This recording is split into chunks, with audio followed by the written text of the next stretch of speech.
So hello everyone. So thank you for joining us today over Zoom. And so I'm just gonna briefly go over the panel, introduce each presenters, and then we will move forward to the first speakers for today. So today we're gonna talk about some of the research that has been done about how student, faculty, and also the public viewed about the open science movement. And so uh, throughout this symposium, you're gonna hear from early career researcher presenting how to improve conversation around open initiatives, clarify some misconceptions, and inform the ways we teach open science in the classroom. So the first presenter, Hector Orozco, he is a machine learning programmer. He just finished his master degree in neuroscience at McMaster University. So Hector represented McMaster at the OpenCon 2017, and also worked to develop a project to understand the perception of the open movement among students and faculty. The second presenter is James Montilla Doble. He is a lecturer and PhD student in psychology at the University of Philippines Diliman. He's also a founding member of the Philippine Researchers for Open Science, and which is the multidisciplinary network of Filipino open science advocates. And James' research interests include the romantic and gray area relationships and also on meta-psychology. James led projects on reproducibilities and replication crisis of psychology research in the Philippines. And then finally, we will hear from Jenna Berkesol. She's a PhD candidate at the University of Mannheim in Germany.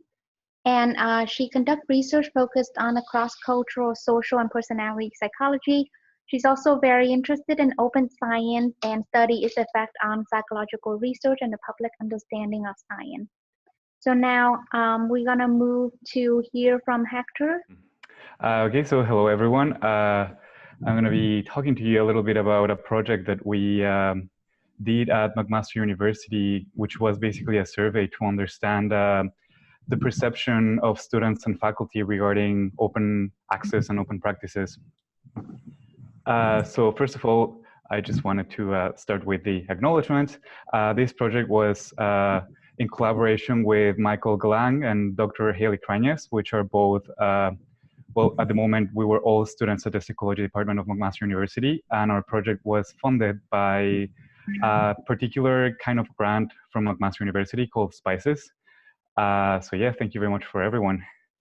Okay, so just to, I just wanted to start with a bit of an introduction to open, and not only open, but the notion of why should we make our work open. So we know that the majority of scholarly work is publicly funded. So for example, in Canada, I think close to 80% of our work is publicly funded. So it comes from taxpayers.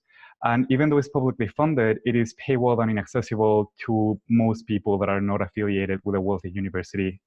So that is really a regrettable agreement, because if we look, if we conceptualize our scholarly output as a public good, this system is fundamentally anti-ethical.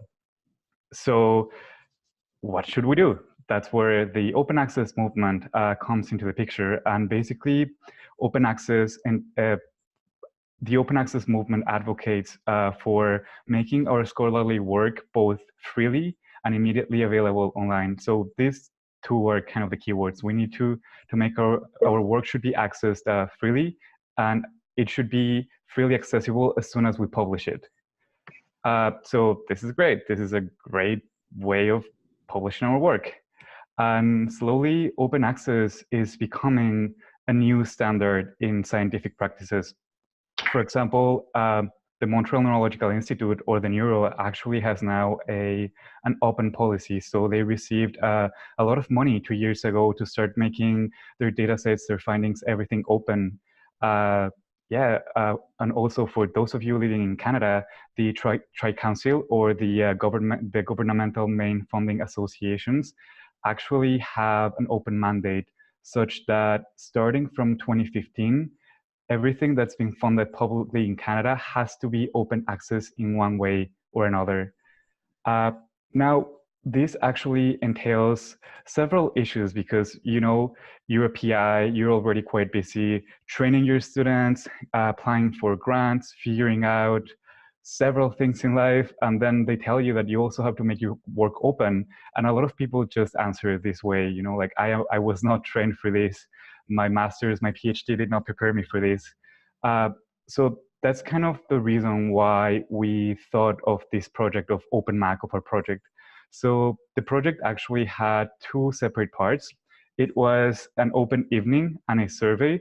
So during the open evening, we actually had several open advocates around the world in a kind of a webinar thing at McMaster, and they were telling us about different ways of making your work open. For example, we had Dr. Rachel Harding tell us about her Project Lab Scribbles and how she shares results in real time, or we had someone from the States talking about open access and open practices in the field of engineering. So for the sake of brevity and just to make things a little bit easier for everyone, today I'm only going to be focusing on the survey that we did last year. So to give you a little bit of context, we did this survey at McMaster University, and McMaster University is a fairly large university. We have 25,000 undergraduate students with over 4,000 postgraduate students. It is a public research-focused university, and actually in 2015, the president made McMaster part of the Berlin Declaration of Open Access and affirmed McMaster's commitment to service and the public good. So that's kind of a problem because we talked to a lot of the librarians, and at least based on the initial questions we asked, it was very evident that a lot of people at McMaster were not aware of this signing, and they were not aware of ways to actually making their work open. So that was our objective. The objective of the survey was to better understand current opinions and knowledge of open access practices at McMaster University.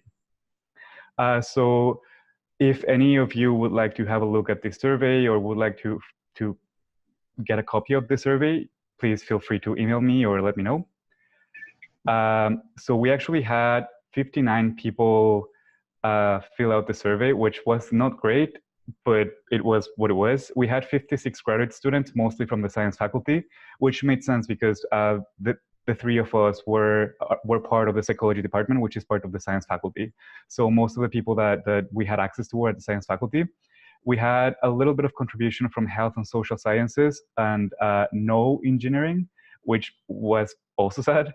And we only had 3 faculty members in total fill out the survey, which, so I just wanted to go over, out of this survey, we actually came up with kind of 4 take-home messages that we discussed with the library so as to how to make, disseminate open knowledge and how to better prepare people for these open practices. So the first take-home message is what I like to call the guilt trip. So basically, we found that most respondents of the survey believe it's actually very important for other academics to have access to their work. Nevertheless, actually only half of the people that answered consider it important that the general public has access to their work. But kind of the twist here is that people actually consider it fair for taxpayers to access it because most people actually have an understanding that taxpayers have already paid for their work, and it's unfair for these taxpayers to access, to have to pay again for these paywalled studies or research papers.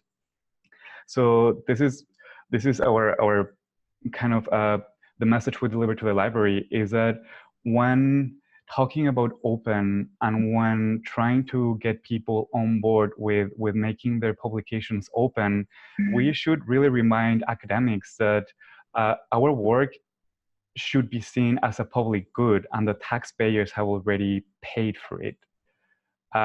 and I mean, they pay for our salaries, they pay for our participants, they pay for our equipment. So they have made crucial contributions to this, to our research.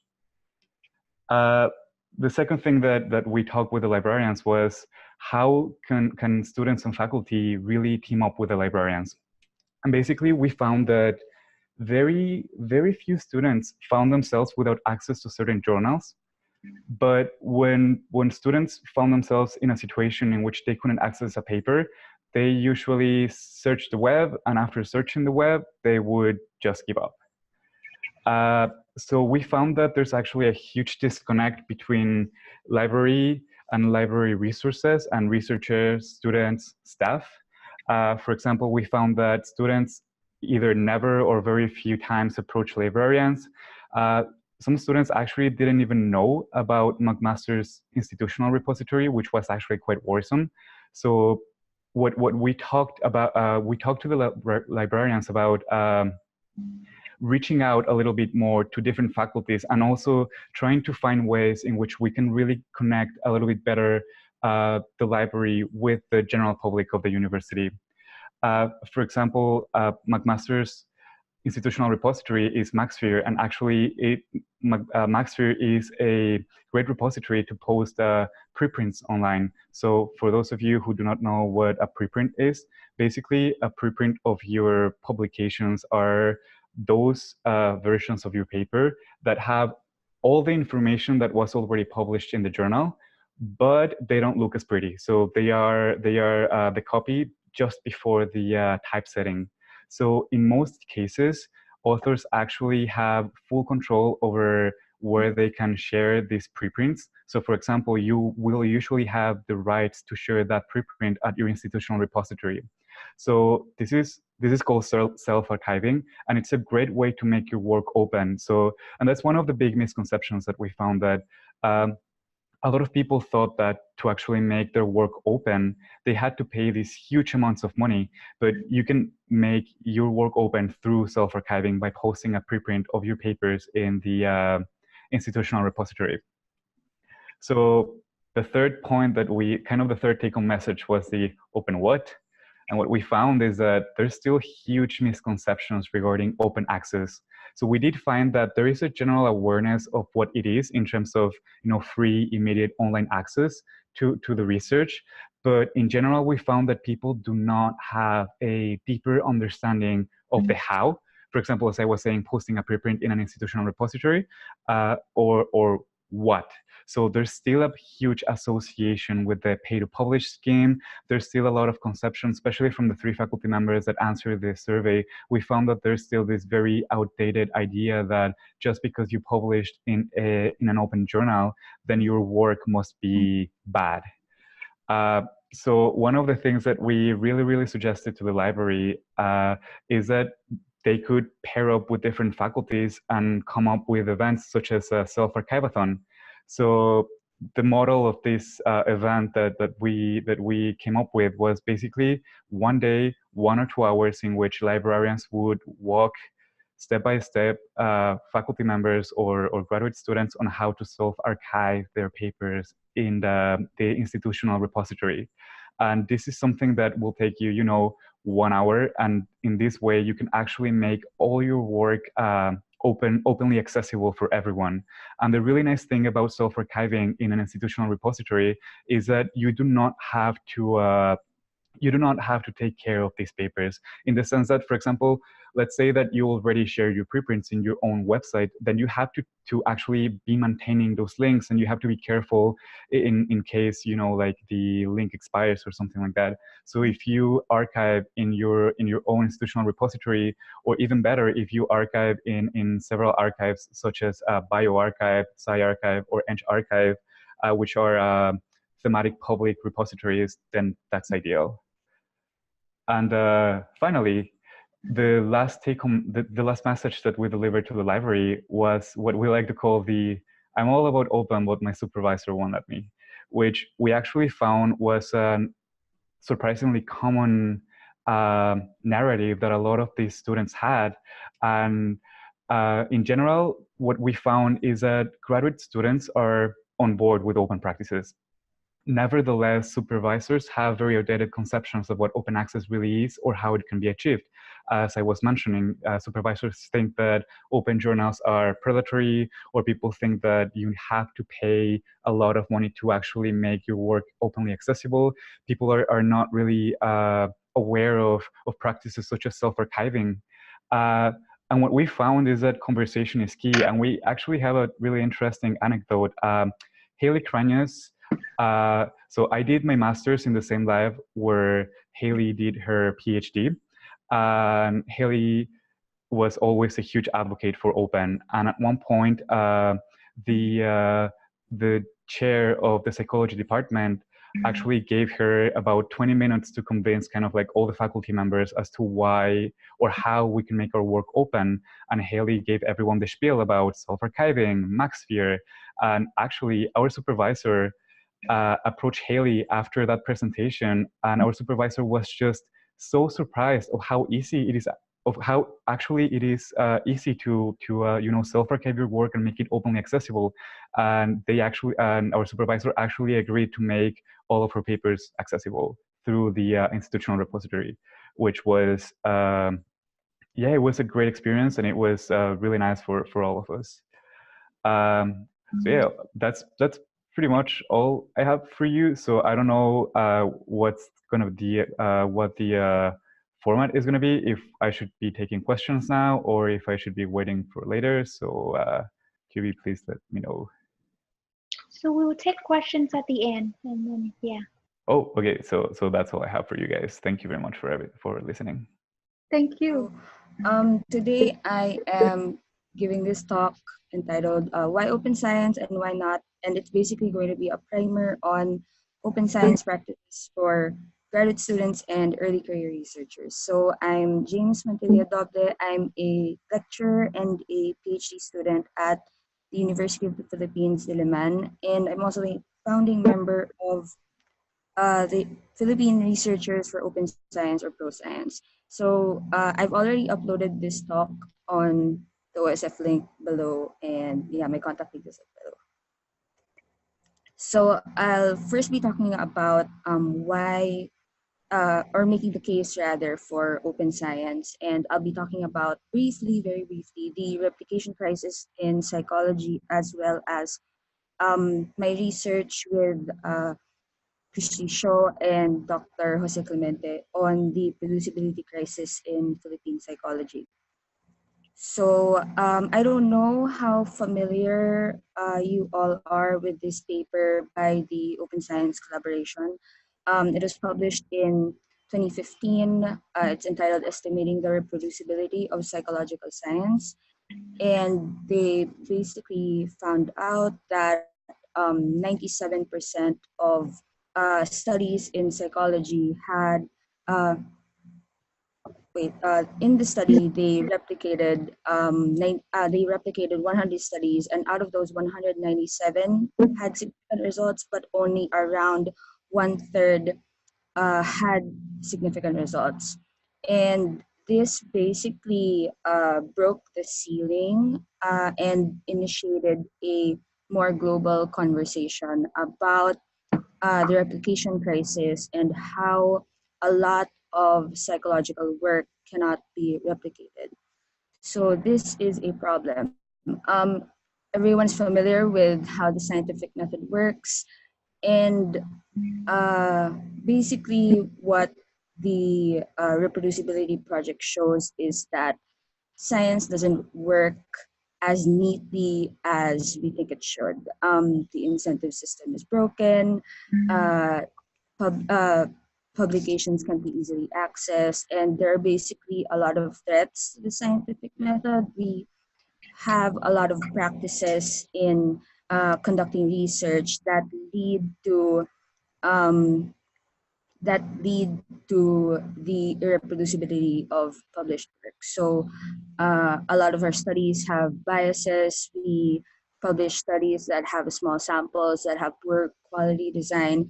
And when we do analyze our data, we cherry pick or we p-hack our data, or we do harking, which is basically changing our hypotheses to match the results of the studies.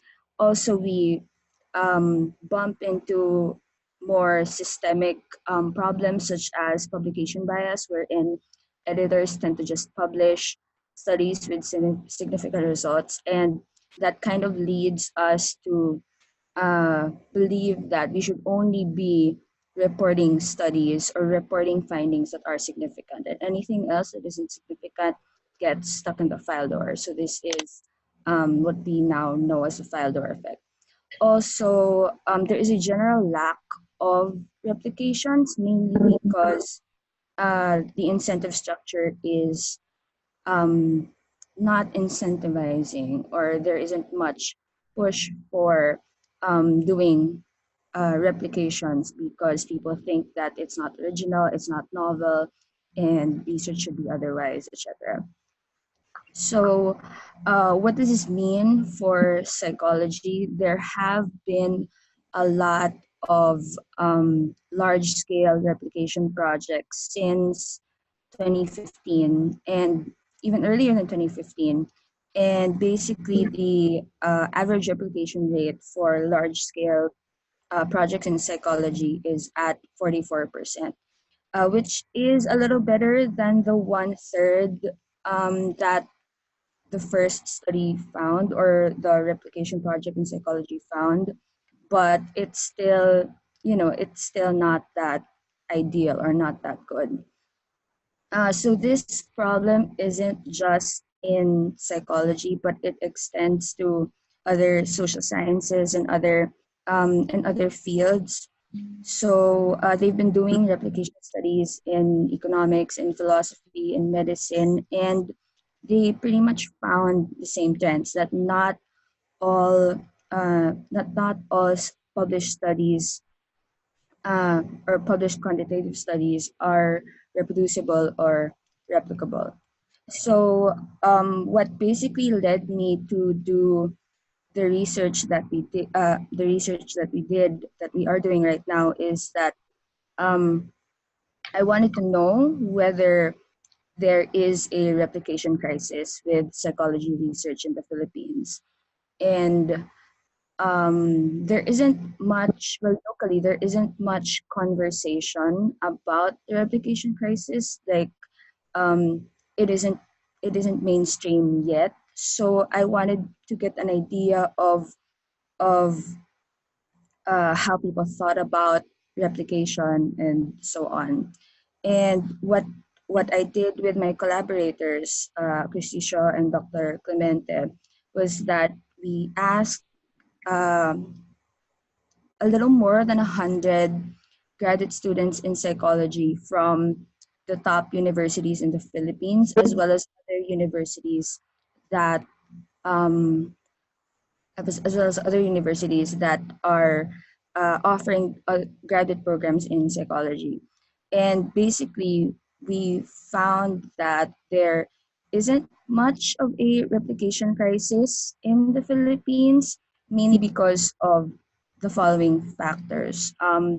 People, uh, graduate students, as well as psychologists in the Philippines, uh, experience a lack of resources. So this is in terms of time, manpower, funding, information, as well as literature and measures, both local and foreign. There is also the issue of low research competence and see in all parts of the research process. So from hypothesis generating to publication, people aren't really sure as to how to uh, efficiently conduct research. There is a lot of confusion in that aspect. There is also the issue of questionable research conduct, again, in all parts of the research process. Then more pressing issues include negative attitudes towards research. People associate research mostly with quantitative research and therefore statistics, and people have like a general fear of statistics and anything related to math. To people don't feel that they are as competent or as efficacious when it comes to research. And people also think that research is exclusive and inaccessible. Like it's a very elite thing to do, or like a very elitist activity. And other negative attitudes include thinking of research as a means to an end. So you do research to graduate, to do your thesis, your dissertation, to get published, to get tenure, and so on. But it isn't really an activity that people intrinsically enjoy, or and also people think of research as irrelevant and unimportant, especially where there is so much emphasis on being a practitioner, whether in the clinical field or the industrial organizational field. And uh, yeah, people, because people are so focused on practice, people don't really associate research with that. So there is some sort of disconnect in that regard. Also, people have a lot of misconceptions about research and science in general. Um, People, or rather graduate students, don't think that reproducibility is essential to science, when in fact, it is the foundation of what science is. And people think that research, practice, and science three are things that you can separate from each other. Also, there is the misconception that I think a lot of people have, not just here in the Philippines, that research should be innovative and novel, and therefore replications are unoriginal. So basically, we found that these five factors contribute to what we coined as low research producibility.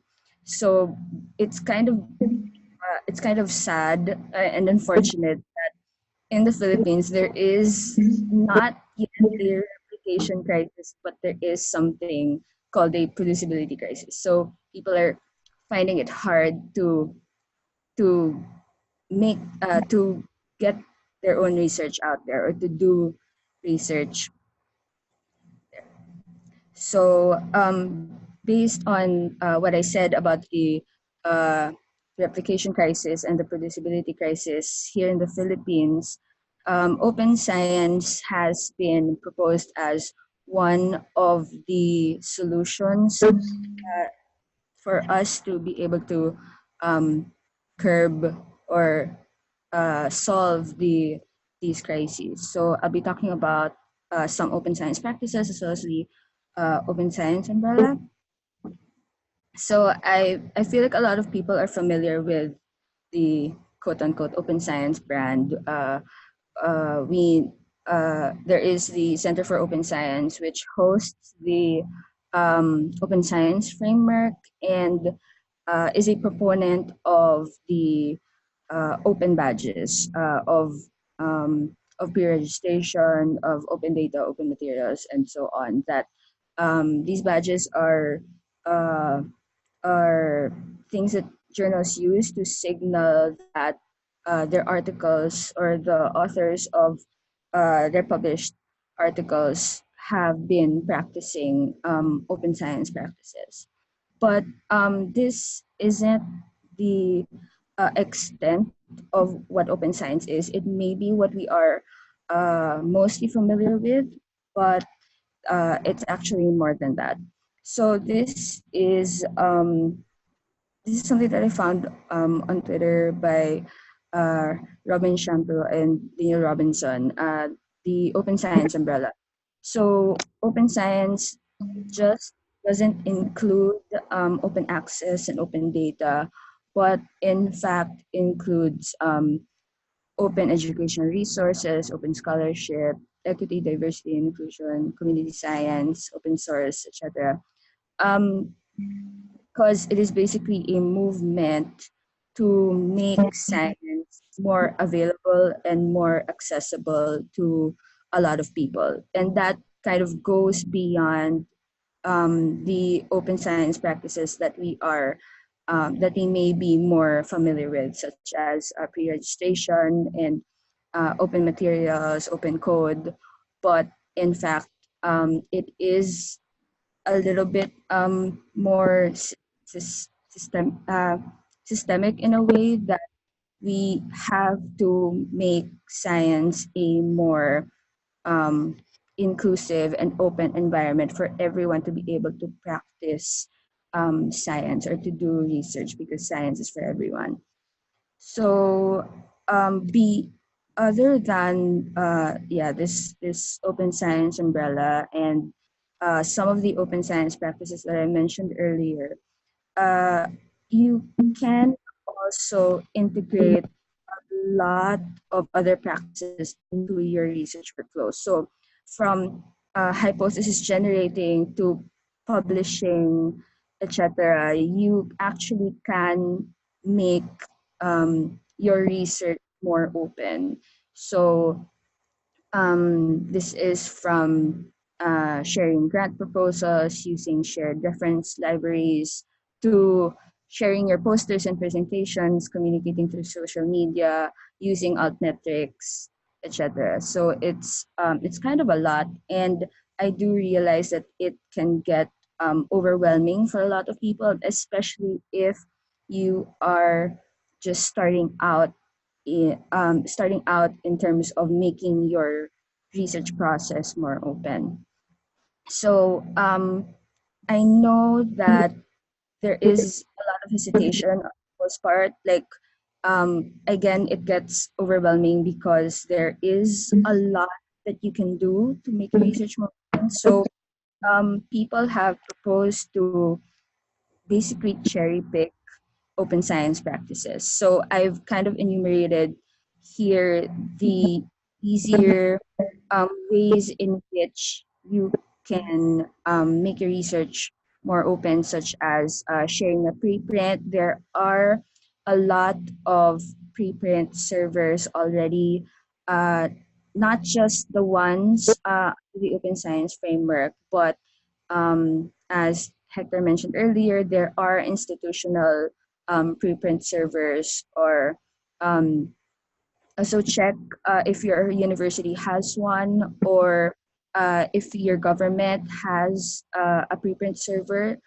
Then other than sharing preprints, because your manuscript's just there, and if you don't plan to do anything with it, or even if you do plan on publishing, maybe share preprint, just upload it online. Other than that, you can also make your materials, data, and or your code available online. So uh, the following are just a few of the platforms in which you can share your materials, data, and code. Other than that, you can also share your posters and presentations, so you can increase the reach of whatever it is that you present at conferences. So I know that conferences are such an accessibility issue, mainly because that not everyone can travel, or or has the opportunity to go to conferences. And if you limit your reach to the people in there, then that's not really making your science more accessible to people. So again, some platforms wherein you can share your posters and presentations include Figshare, the Open Science Framework, or OS, and even social media, Facebook, Instagram, Twitter, whichever platform you like. Like academics are on social media. So it does increase your reach when you post, or you share rather, your conference materials online. Other than these open science practices, if you want to level up a little bit, you can communicate research findings in alternative ways. It Academic publishing isn't the only way people can communicate their findings. So there are blogs. Again, there's social media, or some people work with science writers from publications to get their research out there.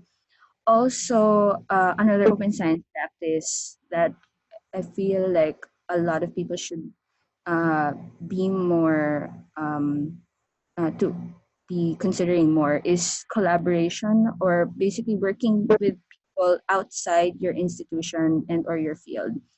The Psychological Science Accelerator is one of these large scale collaborative networks. So it's basically a bunch of labs all over the world uh, combining their resources and contributing to selected psychological studies.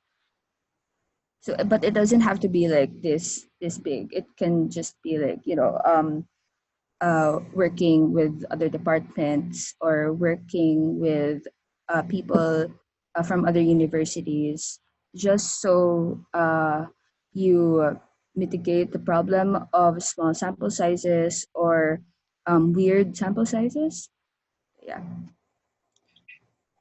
Then again, the more daunting, I guess, open science practices include pre-registration. So this is basically when um, you upload a document that details your study and analysis plan. So basically, you're front loading um, all the decisions that you have to make. Basically making a log of everything that you plan to do when you do data analysis or even data collection, analysis, and reporting. Then another practice that you can do is to publish in open access journals. They can be expensive, I do know that, but not all um, not all open access journals have a fee, or some of them actually you can have your fee waived. Then you could also try the registered report format. Registered reports are basically um, two-stage like peer reviews. You submit your proposal before data collection. You submit your proposal to a journal, and they will accept or reject your proposal on the grounds of your methodology. And when you do get accepted, the the journal will publish whatever results you get.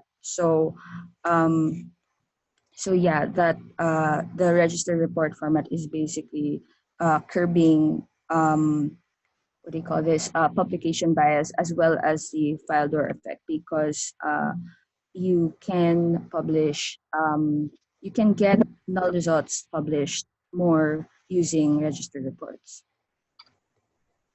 And Hector talked about this earlier about being into open science, but then not having people who are into it, or not having supervisors who are into it. So a thing that you can do is to find like-minded people, um, and find your basically your open science community, whether offline or online. I definitely found people, on academic Twitter, and that basically gave me the push to uh, start promoting open science here in the Philippines, from our department uh, um, to like a larger scale. And um, I don't know. I feel like if people start talking about how bad the incentive structures are in academia, or start talking about the number of paywalls that people encounter, then I feel like people will be more receptive to practicing open science.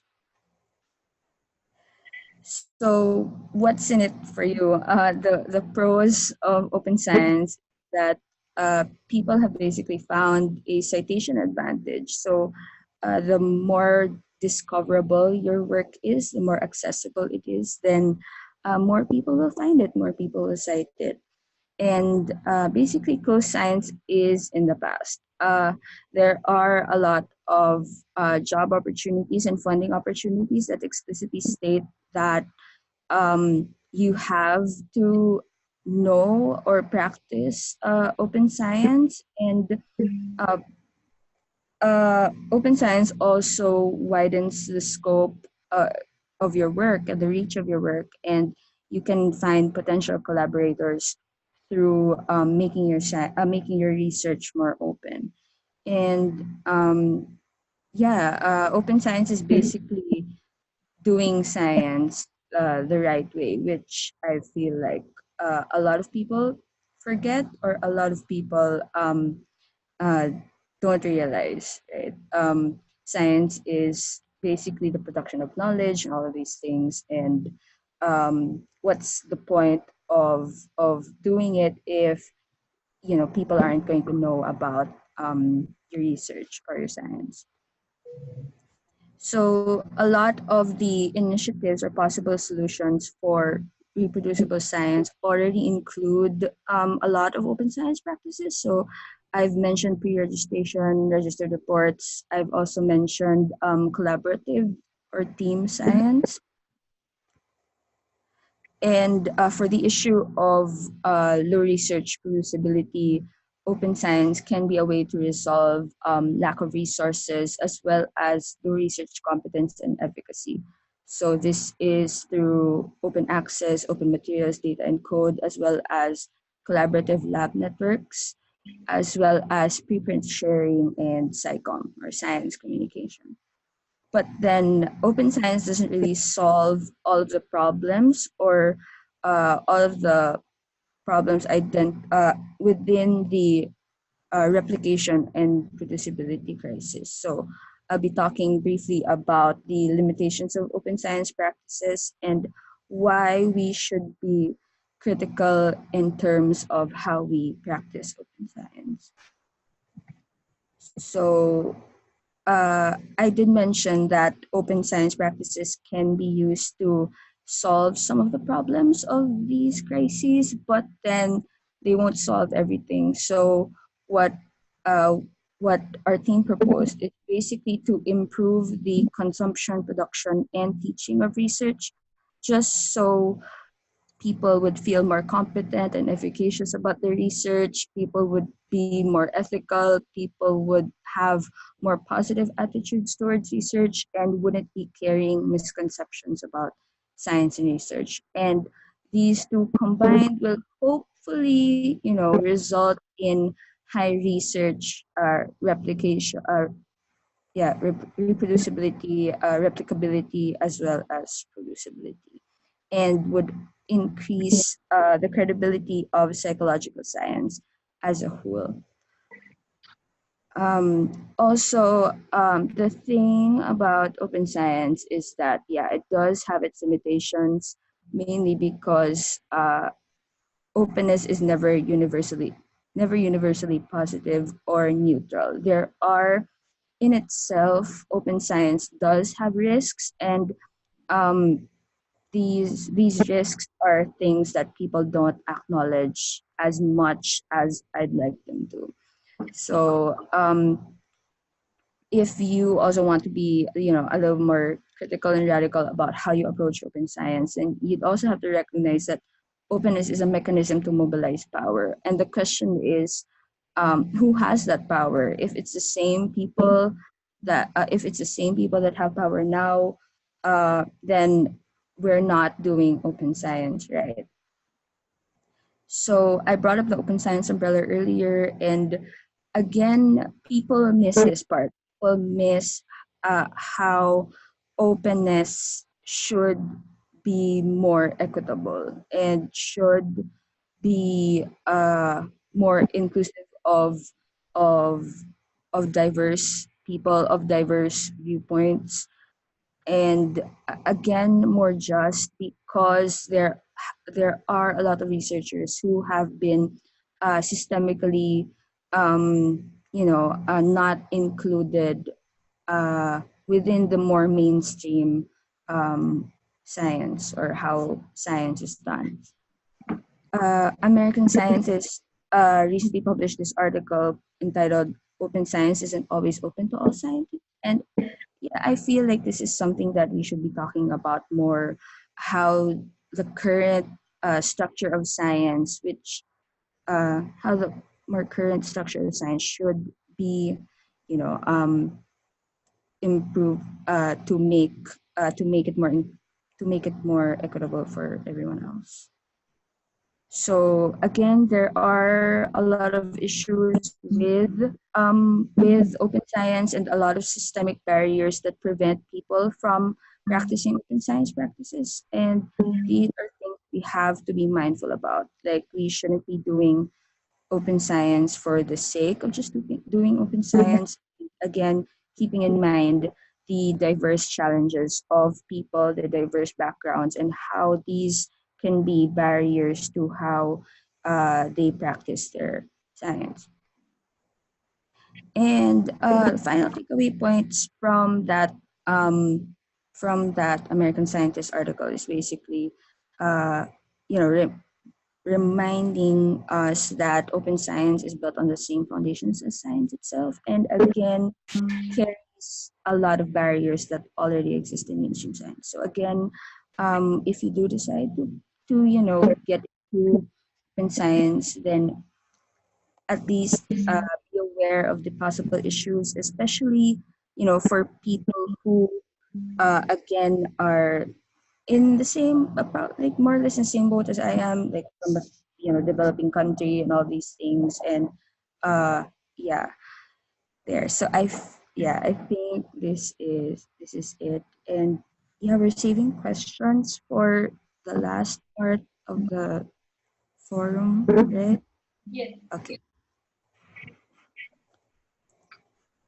Okay, thank you, Jane. So now we're going to move forward to Jenna, and then we take questions at the end. And we also have a few questions from the audience, so we've also asked that at the end as well. Hi, everybody. Thank you for bearing with us tonight. I'm very happy that I'm able to present a project to you, which I've been involved in with my colleagues from the University of Cologne, namely Tobias Nguyen and Birte English. And I would also like to thank the previous speakers, James and Hector. Thank you so much for giving us a little insight on what you're working on, and thank you to Thuy-vy for organizing this symposium, which I'm very happy to be a part of. So what we wanted to see is how does low replicability influence trust in psychology? And if there's no replicability, is there no trust in psychology? So what we did was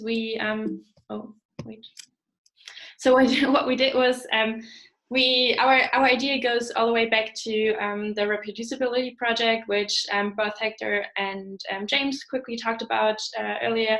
And what this project found was that out of 100 studies or 100 psychological findings that were attempted to be replicated, only 39 were evaluated as being replicated.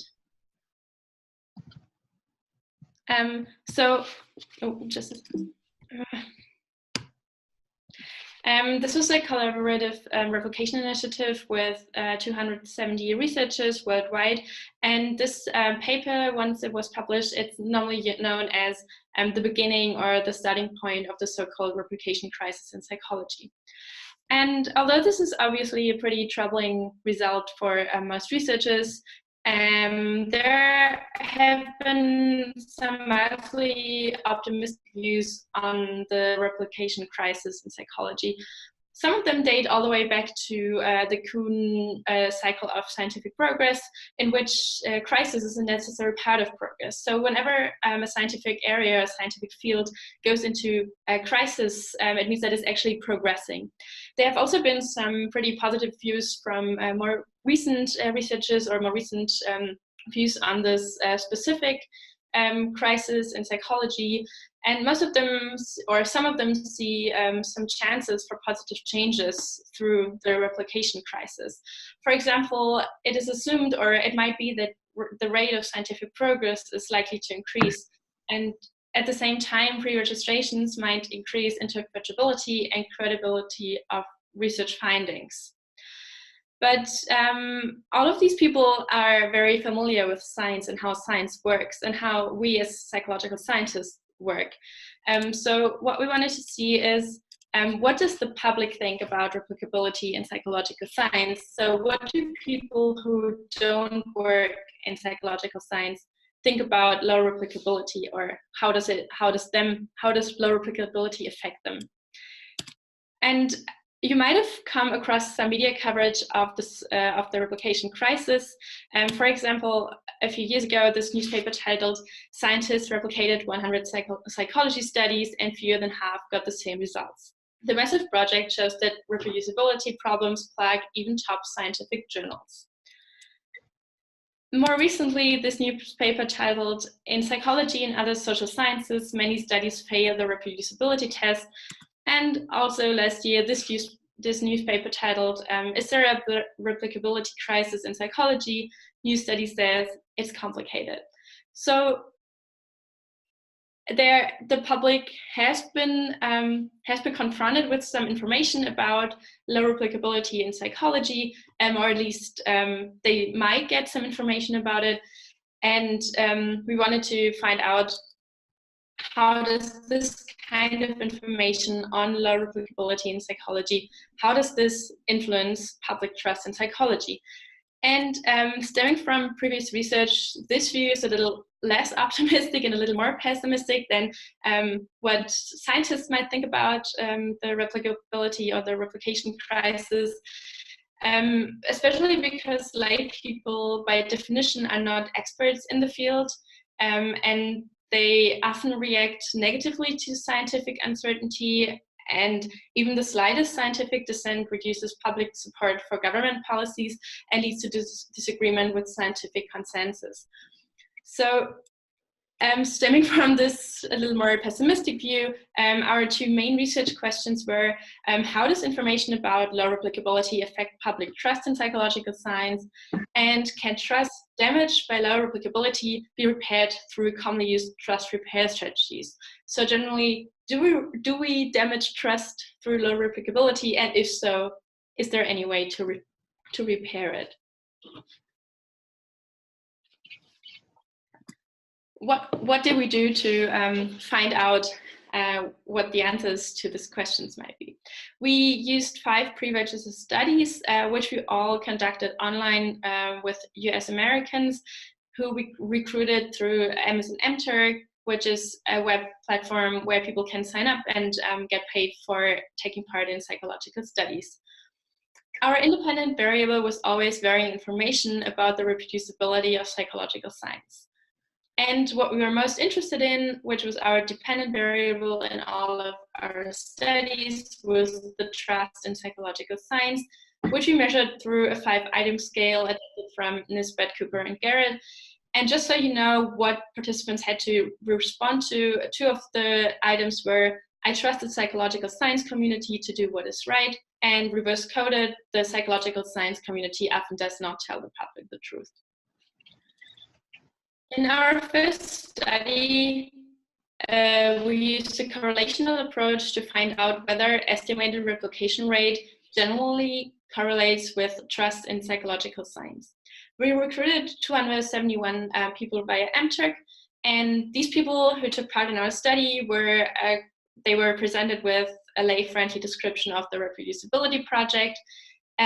Most interesting, we didn't present them with the true result of the reproducibility project, but we asked them to respond on a scale from 0, none, to 100, all, how many of the 100 original research findings from psychological science could be verified.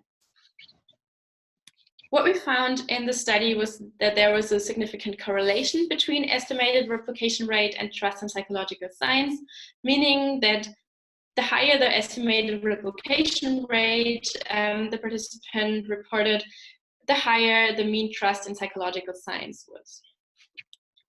In the second study, we used an experimental approach to find out whether there is any causal link between replication rate and trust, and we wanted to see whether manipulating the estimated replication rate or manipulating the replication rate would affect the mean trust in psychological science. We once again recruited people on MTurk, 269, and we presented them with the lay-friendly description of the reproducibility project. This time we did include results, but we did manipulate them between subjects. So there were 3 conditions. In the condition with low replicability, participants learned that there were 39 studies that were replicated out of 100, which is the true result of the 2015 paper. In the control condition or the medium condition, participants were informed that 61 out of 100 studies were replicated, which is what participants on an average assumed in the first study. And in the condition with high replicability, participants were informed that 83 out of 100 studies were replicated. What we found supported what we found in the first study, namely that low replicability led to lower public trust than high replicability, and mean or medium replicability just scores in between these two. So what we found was information about low replicability damages public trust. This is generally not a very delighting or not a very delightful finding, and might be troubling to most of us. So what we wanted to do in the next step was find out, so if we damage public trust, how do we repair it? And to find out how to repair trust, we looked at the trust repair literature, which normally focuses on how organizations who might have damaged some public trust through misconduct or scandal, how they can repair public trust in their organization. And what we found was 3 pretty promising strategies that might be helpful for psychological science to repair public trust. The first one was we identified was increased transparency, and increased transparency includes anything that makes the process more transparent and makes it less likely for the public to observe another damage of trust. And for psychological science, this is obviously the open science movement, which is mainly focused on making everything open, making everything transparent. The second strategy we identified was sense making, meaning that if you make sense of what happened, of what damaged the trust, it might be easier for the public to understand how this damage happened and to restore trust. For psychological science, this could be through explaining how low replicability has come along, for example, through high context sensitivity of our findings, especially through hidden moderators or external variables that cannot always be controlled in our studies. The third strategy we looked at was rebuilding the status quo. For psychological science, that would mean repairing or going back to the place where replicability was given and increasing replicability again. So what we did was we ran 3 more studies, studies 3 to 5 of this project. And we always used one control condition where participants were informed about low replicability, just like in the first 2 studies, or just like in the second study. And we also included an experimental condition with additional information about why replicability is low. In the third study, we used the open science movement to demonstrate increased transparency. And we conducted the study with a little more than 300 people on MTurk.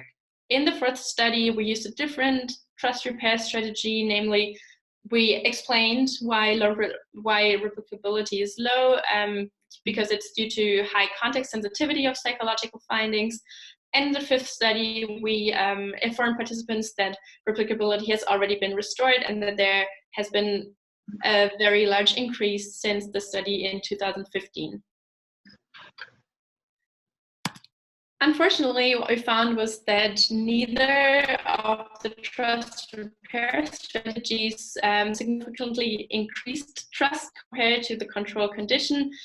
And as you can see, all of the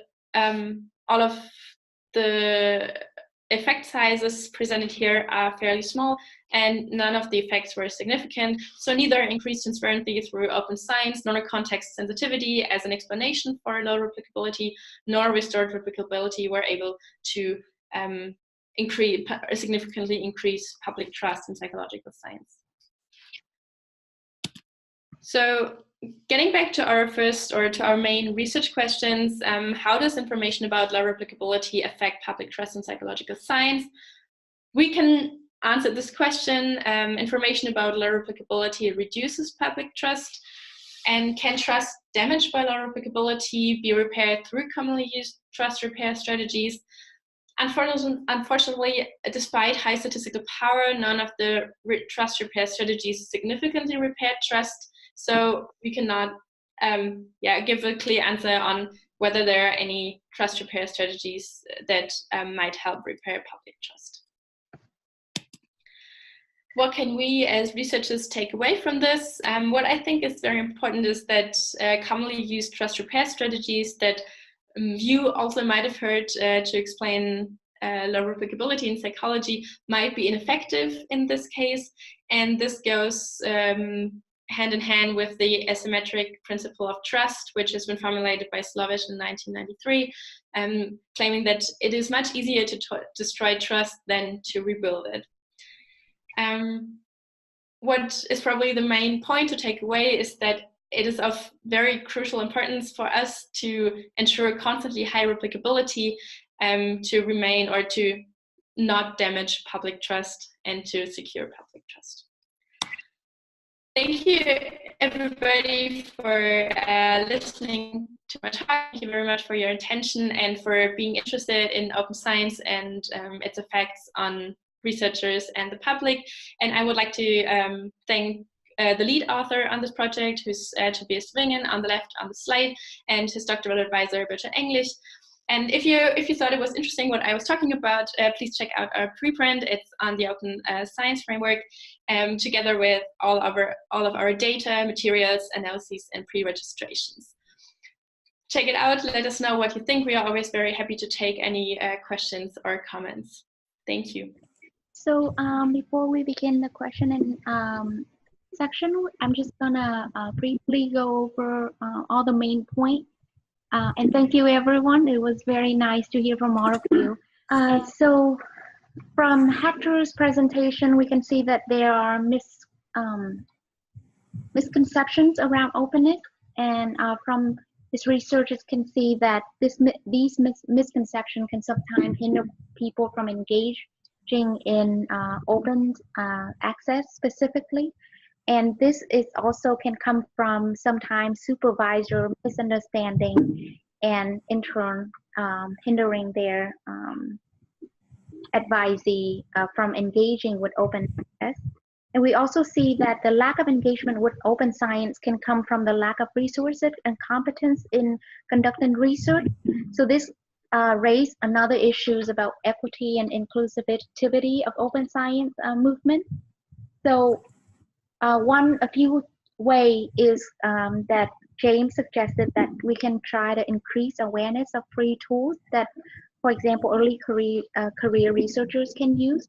So they can also cherry pick practices, properly starting from something more simple, like sharing your preprints, joining collaboration network, or then they can try pre-registration and register report.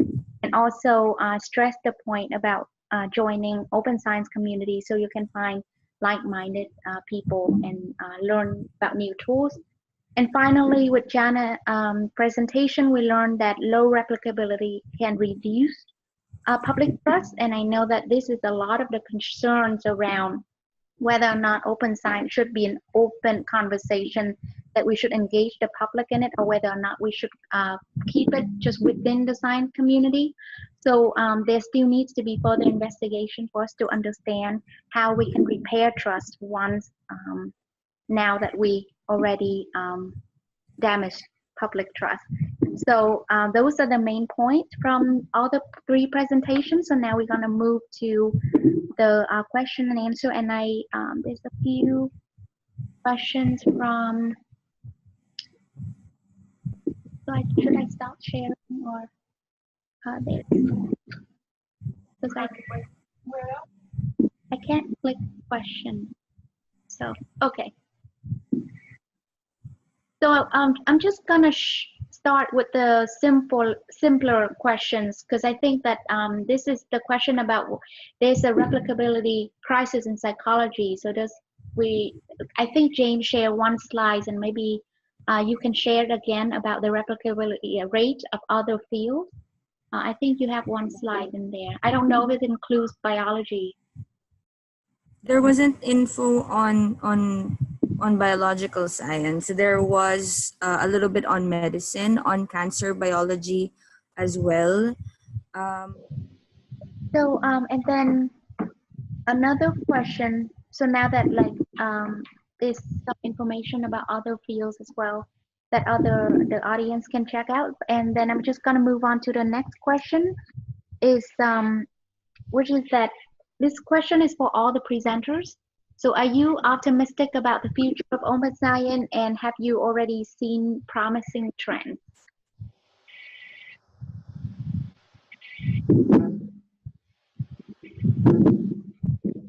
So anyone can start. Yeah. I think I'll start. I think that I'm very optimistic, but I will definitely echo a lot of the things James said. I definitely, one of the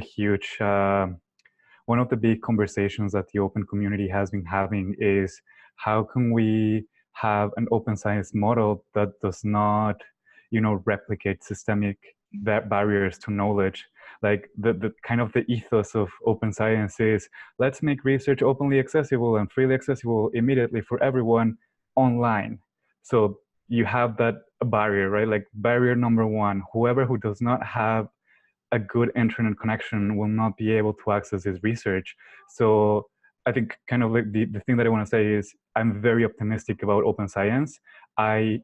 Once you engage people in conversation, they see it makes sense, but we still have a lot to go. Like there's a lot of conversations that we still need to have. James, do you want to go first, or should I? No? You can go first. Okay. So I'm also pretty optimistic about open science. I think there's still a lot to do, and I still think it's fairly at the beginning. But from what I've witnessed from the universities I've been involved in, it's becoming more and more standard. For example, to use pre-registrations or to share preprints.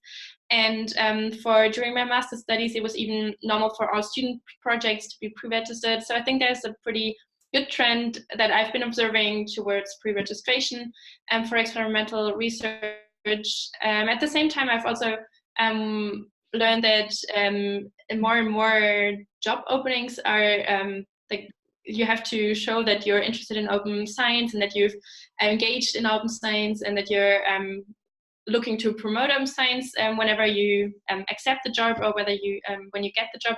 So I think from what I've seen, I think there's still a lot to do, and as both of you pointed out, there are a lot of issues, that nothing's perfect with open science, and I think there are also a lot of people who are still pretty skeptical of it and don't really know how to integrate it into their research practices and how to make it as open as possible. But I think that generally we're on a good way, and yeah, that's so. My answer would be I'm pretty optimistic. Yeah, like I also agree with Hector and Jana that we do have a long way to go. Generally, I'm optimistic, but I guess locally the learning curve is a bit steep. There's really a lot of work to do in terms of increasing awareness about the crises and about open science. There's also the issue of large companies co-opting open science language and misusing the concept of open science for their own monetary gain. So whenever I think about that, I'm not as optimistic anymore. But yeah, generally I feel like we're off to a good start, and I think that a lot of work has to be a lot of the work that we have to do has to be cognizant of a lot of these issues that we are starting to experience already. so that we can maintain the promising trends that we're seeing as of this point. Could you possibly explain a little more about the company part you just mentioned? I'm not sure if I got that. Oh, should I name drop? No, you don't need to name drop anything. I didn't really know what you meant by that. Okay, so there's this, well, I'm not name dropping, but there's this publishing company that starts with the letter E that we're all familiar with, and they've started to promote open science, but then there's that they're like a $10 billion publishing okay. I company think and all of these I things. get what you mean. Yeah. So there is that. Okay. There's always the issue of co-opting and capitalism getting in the way of things. Okay. Thanks.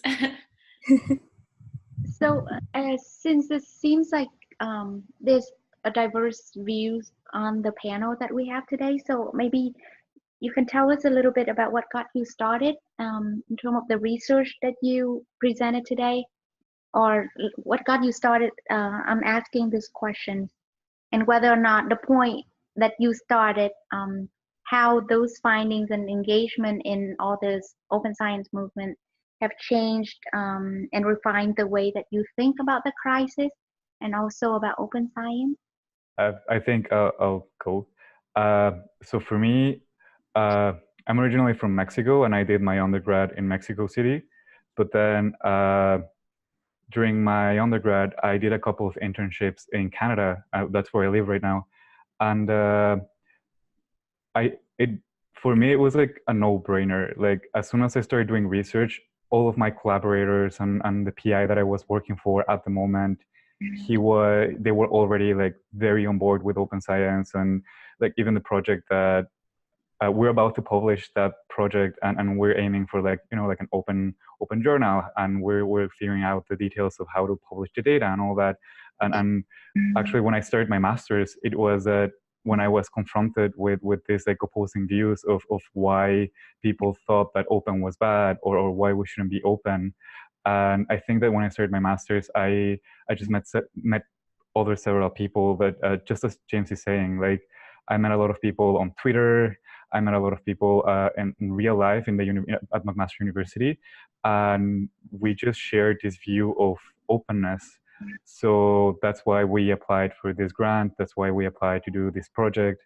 The issue with McMaster is that we found that, like long story short, we found that a lot of people at the library and in terms of faculty were on board with these ideas, but sometimes it's just really hard to engage the students on, or even as James was saying, like it's just a lot of people already have their whole pipeline already set up, like MATLAB scripts and like a lot of automatization that's taking them years. And if you want to go from that to like an open model, it takes a while. Like I understand, like when I started doing research, I started with MATLAB, which is a very, very expensive programming language. And slowly through my master's, I moved to Python, which is freely available. And that was not easy. It was great, and it's been very rewarding because, I mean, Python got me a job at the end of the day. But yeah, it gets tricky. It gets tricky when at the abstract level and at the conceptual level. I feel that everyone is okay with this, but when it actually comes down, when it's actually time to get down to business, people, that's where the resistance is. At least in my personal experience, that's where I found most of the resistance. So I think what got me interested in open science was while I was studying. I started studying in like a few years back, and it was just at the beginning of everybody realizing that there's something wrong in psychological research, and that a lot of findings are not replicable, and that there are a lot of research practices that just don't work in the long run. So I think when I was studying both my bachelor's and my master's degree, we had a lot of discussions about how we might be able to to improve psychological science. And I believe that there are a lot of people who look at psychological science because they're interested in the findings, and the findings are very important to a lot of people on the societal level, and depending on the area of research, even on like a clinical level and everything. So I believe that psychological findings are very important to be replicable and to be reliable. So I felt the strong urge that there must be something we can do to make research more reliable and more believable, I guess, in the end. And so I started being very interested in the open science movement, and in replication initiatives, and in ideas how to improve science. And what Toby and I came across when we were thinking, or when he came up with the idea for this project, was that there are some people who are still very critical of open science, and one of the reasons is that it's that we don't really know what it does to the opinion on science within science and outside of science, like in the public. So that's how we got interested in this idea, and that's how the project started. Yeah, so I remember being an undergraduate student and reading the Vox article on the reproducibility project in psychology, and thinking, why aren't people talking about this? Like, why isn't there a sense of urgency among my professors or my teachers about this issue? And then I realized that being like a lot of people, or a lot of academics in the Philippines aren't really tapped into like the global pulse regarding replicability and open science and all these things. So before entering graduate school, I remember like joining academic Twitter, and again finding people from there, learning from people from there, and since then I used to be like, like open science, yes, and right now I'm a lot more critical about it, and I'm a lot more aware of the issues about open science practices, and how again it's a steep learning curve, and just as Hector said, if people are used to doing one thing, you can't really force them to do a completely different thing. And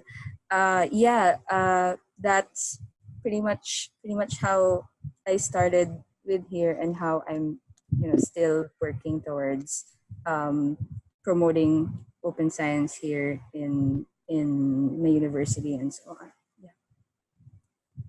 So without your research then, so I guess we have 8 more minutes, so I'm just gonna ask like a brief questions from your research and the data that you have. Is that what are some of the way that you think that we can consider improving the way that we talk about open science, also this about the crisis? Because we know that there are students that are learning about it, and also the public are reading about it. So what are some of the way that we can improve the way we talk about a crisis?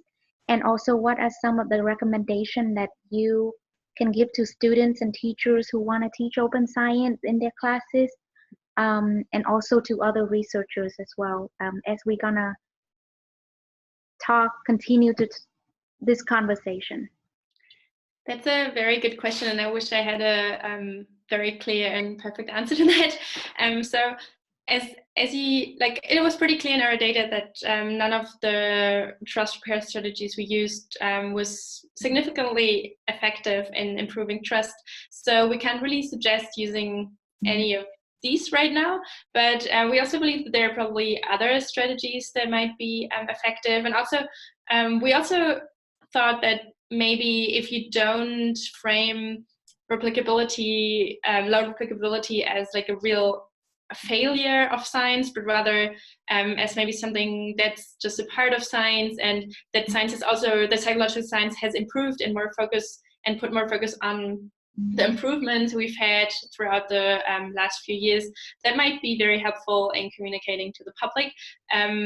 But and also when thinking about communicating to students or other researchers, I think our data is actually even more informative about this kind of communication than about the communication to the public, because it just highlights how important replicability is and how important it is to be a reliable science and to do work that is believable and and is replicable in the long run. So I think we can definitely use, or from our data we can definitely draw the conclusion that it's very important to teach about good scientific practices to students, to teach them to always be critical about the status quo and also be critical about common methods and think about ways to improve scientific research. Yeah, I teach in introduction to psychology. So these are like undergraduate students. Basically, they kind of get why there is a replication crisis, and it's intuitive to them. The importance of open science and learning about how science actually works. That it isn't as clean cut as people make it to be. All of these things. So I feel like with the right teaching, with the right sort of balance, in terms of, this is happening, but then these are the solutions that people are coming up with within the past 5 years or so. So that I feel like students are a lot more receptive to and open to. Though, so yeah, I don't think we have to worry about like the next generation of scientists, but I feel like it's more of the people who are already in the academe that we have to build this sort of sense of urgency for, and the public, right? Because again, trust in science is so important, especially nowadays with people just not, generally, like politically, people's trust seems to be, going down, all these things. So again, I don't have solutions for that, but I feel like as academics, we should be careful about how we talk about all of these issues, especially considering how science can easily influence the general public. Yeah, that's a really hard question. I do have like my 5 cents. I think that so far, and I love it, I think that so far we've talked about, like grassroots initiatives, right? Like how we as individual scientists, or what can we do about open, about this issues, right? But I think that there's also something to be said about, like some kind of top-down initiatives, in the sense that I feel that one of the conversations that we should also be having regarding open is how can we take the like academia out of the silos. And I think we don't talk enough about social engagement activities, and one of the reasons is that I met this woman she's from Cuba, but she was doing a master's in University of British Columbia in Canada, and they went through like 200 documents from like top higher universities in the States, trying to figure out what these documents were those for promotion for tenure. So it was like the requirements that each university asked for people in the tenure track, and what was what was important, what was not important, and such. And they actually found out that out of like the 180 documents that they checked, only 3 documents mentioned open. And out of those 3, 2 were in a negative way. So they were like conflating open with predatory journals, which is very worrisome, because at the end of the day, when you're an academic, you're out of your PhD, you got your first tenure track position, you're gonna do what they tell you to do. And if open is not rewarded, if social engagement activities are not rewarded, people are not going to do them because that's taking out time, precious time that you could have mentoring your students, publishing your next paper. So I think that grassroots initiatives are vital, but we really need to also engage those, like those academics that already made it, people that are or that are already in tenure track, or that already have the power to make these changes within our institutions. And I think that's so key right now. So yeah, those are like my 5 cents. I think that's where all those points are, all those points are very refreshing, actually. And then and given that how important it is that you guys have already talked about, that it's going to affect the way that people view the science, and also how students probably, you talk about future scientists, and so right now we still blurry about how that's gonna, whether or not that will kind of steer them away from the science that they're learning in school, or that might kind of make them find it a little more, they might like to engage in it more and see it more as a process to kind of fix the problem, because there's also a thing that we call that science is self-correcting, and maybe people might be eager to participate in that self-correction process. So all these views that you guys share today, I think that's very helpful to get us.